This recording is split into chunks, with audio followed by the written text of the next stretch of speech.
Welcome to Accelerate My Practice. So glad you could join me here today, here in our AMP studio. Hopefully you're enjoying this, how we keep changing it up on you every now and then.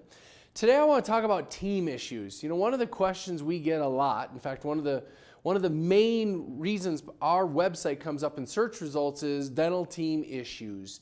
And for some reason, people seem to think we have the answers to these. I'm not sure why.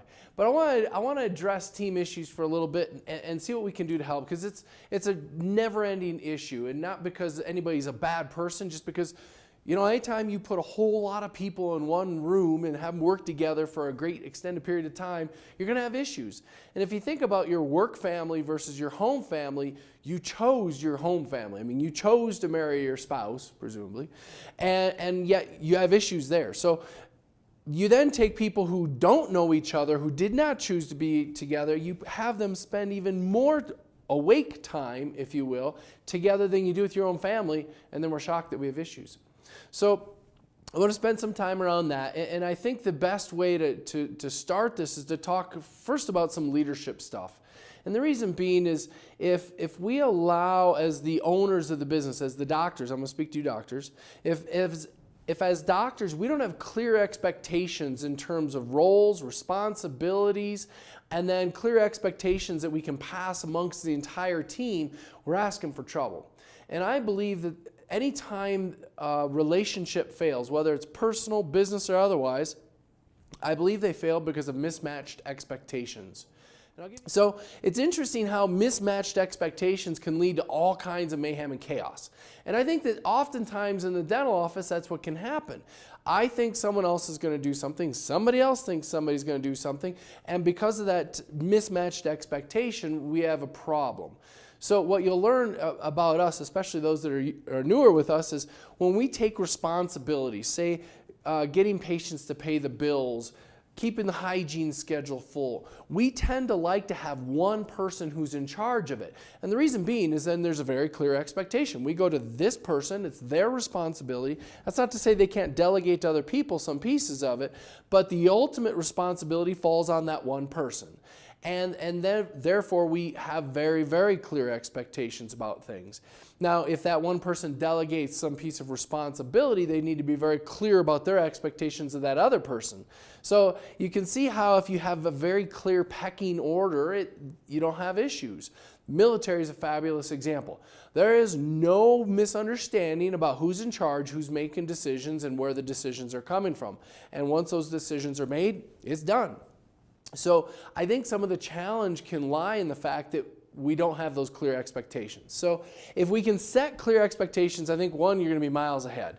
And I think if you sit down and spend some time looking at your office and really sitting back thinking about, hey, who's really responsible for this? What can we do if we do have conflict?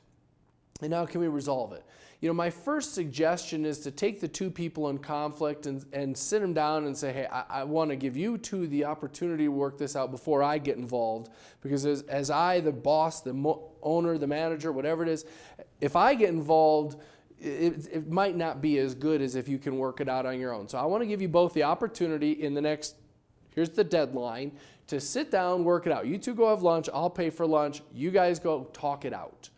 And I think you'll see some pretty significant things that can potentially go right there if we set the expectation of, you got to solve this. And similarly, if we also give them the opportunity to do it, and then the coaching. And that's where this next piece comes from. Because if we just send them to lunch and ask them to take care of it, they might come back dead or something, and that wouldn't be good. So we had this other office that was having some team issues, like most. And so we start talking to the individuals about it. And at one point, I make the suggestion to someone that they should sit down and really listen and try and understand and hear what's going on. And the person responds to me with, I've been telling this person the problem the whole time. And I'm like, okay, you just missed everything I said. You know, Stephen Covey in his book, 7 Habits of Highly Effective People, one of his lessons, I think it's number 7 if I'm not mistaken, is seek first to understand. Actually, no, it'd be number 5. Seek first to understand, then to be understood.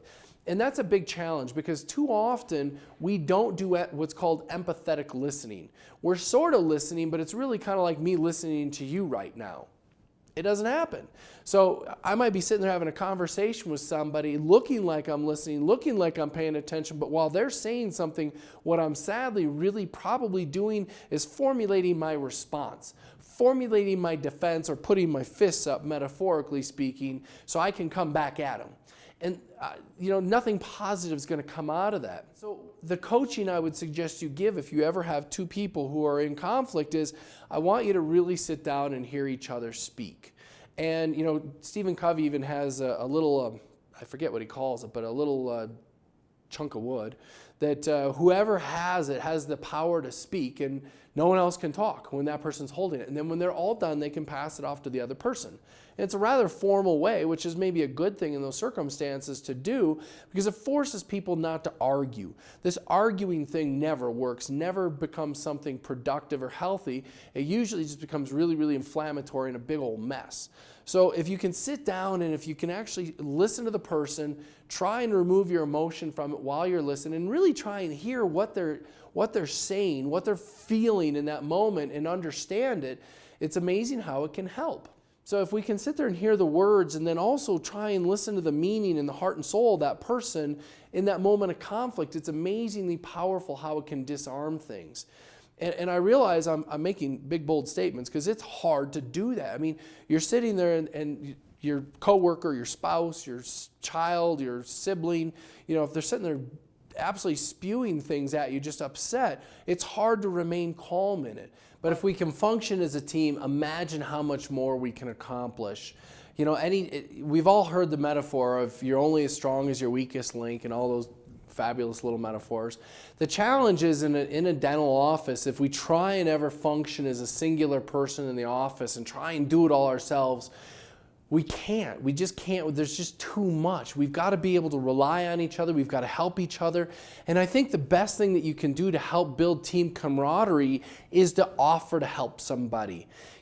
Imagine how much, if you're in an office where there's a bit of tension and maybe not the awesome team mentality that there can be in some, imagine if you were to walk up to somebody who you've never done this to and say, how can I help you? How can I help you with your room? How can I help you with your day to make it go more smoothly? Hey, can I help turn your room, while you're cleaning your instruments real quick because you're running behind? So if you were to do that to somebody who's never had that and offer that, can you imagine what that person's going to be sitting there thinking? I mean, if you've never done it, first they're going to be thinking, all right, there's a hook coming here, and there's a negative thing, sadly, because there's not a high level of trust. But if you were to do that regularly with each other and just help each other out, imagine the level of trust that would be built and how much offer to help each other, support each other. And I think what you'll see is it'll take a lot less work if we all function together as a team. And that's my challenge to you, is take the next week and really go above and beyond, offering to help each other and see where it goes. I think you'll enjoy it. I'd love to hear back from everybody, some feedback on this. If you think I'm half-baked or crazy, feel free to email it to me. I will empathetically listen and not react defensively. If you want to talk about it, call your coach, have a conversation with him, and chat about it. And really work on bringing that team together to make something amazing out of it. I look forward to seeing you next week, 8 a.m. here in the Mountain Time Zone, 10 a.m. in the East Coast. Until then, have a wonderful week. Bye-bye for now.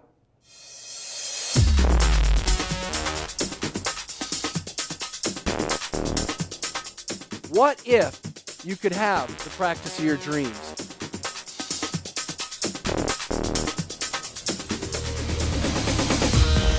What's holding you back?